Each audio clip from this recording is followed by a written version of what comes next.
Second part of the presentation, what we can learn from other countries with regards to events development. We'll start off with Saudi and the Rose Festival. Warad, which is the Rose Festival, Maharajan al-Warad. That's in Al-Taif, and the Al-Jawf, which is, as I said, the olive industry. They started a festival there, and within a couple of years, they were getting 500,000 people to the festival. And it was exhibition, it was poetry, which is a big part of Saudi life, and music, all kinds of things. And you can see it's still going on. So we put together a tourism events calendar actually at that stage. And how there was biscuit festivals, once again, agriculture, see, honey, which is a big part of Saudi culture. There was even a fish chasing festival in the Red Sea. How'd it go? Well, it went extremely well, and it's changed the kingdom quite dramatically. If you have a look at that, you can see that it went very well, and so well that they're actually building event cities there now. As we know, we're developing event precincts around the world, and particularly in the Gulf region. But the Saudis are developing event cities. And Neom, which is not far from here, will of course have a very big part of that will be events. At the same time, I worked with the universities and colleges, and this is very important.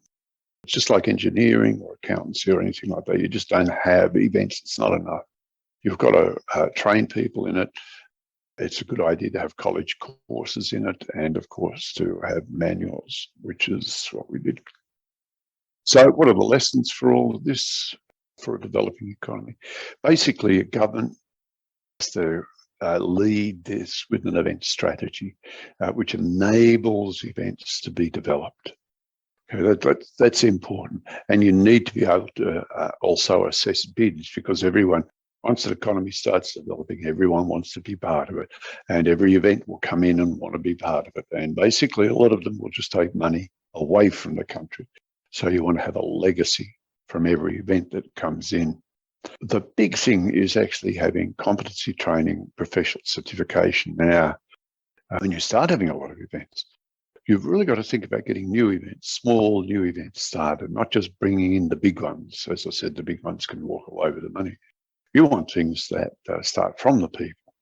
So at the same time as the events are growing, then you get the infrastructure growing. You don't have one after the other. Things grow at the same time. The venues grow, the precincts grow, and the event companies grow. Okay, you get a lot of event companies, which is what you need. Okay, and a lot of expertise in specific areas, which is what you need. Which is what's needed to develop events. You need new ideas. You need new types of events, like the opening of the Sphinx. That was really unique. So what I'd done over the years was put together what's called a maturity model for events, which is a diagnostic chart, if you like, that looks at cities and countries and looks at where they are in terms of the pathway of events development. The work in Saudi Arabia, actually in 2019, I was there pre-COVID, of course. As you probably know, what was happening in Saudi Arabia then was, of course, the Saudi seasons. And if you're not familiar with that, Saudi seasons, well, that's what it says there, but basically it was 11 festivals really in those areas, in each of these places, the Eastern Province, Hale, Al-Ula, Diriyah, Riyadh, Al-Taif. In all those areas, we trained, and Jeddah, we trained people, we got people ready, and they were able to celebrate something that had never happened in Saudi Arabia, certainly not since the 1960s, which was these series of events, music and all kinds of things. The one I particularly liked was the Jeddah season. I was there for all that.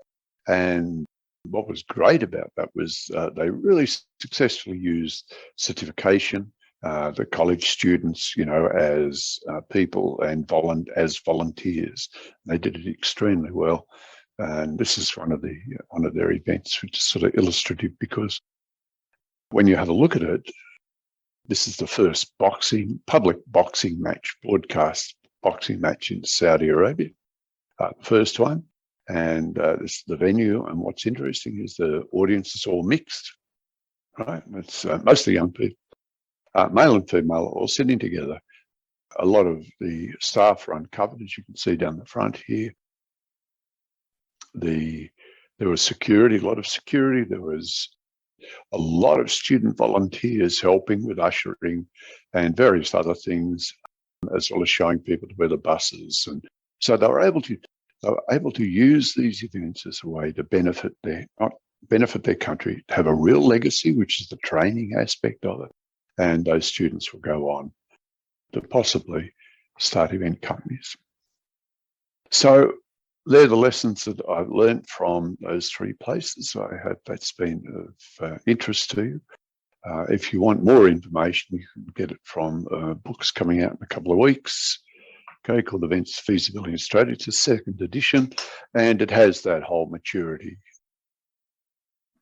schema in it that can be used to measure a city or a country. I might add that it's not just those three places that I've worked. I also work in USA, France, all through Africa, places like Uganda, Liberia, and Sudan, plus in Qatar and Bahrain. So, all of them are following this path that is outlined in this book. Okay. Thank you very much for your attention.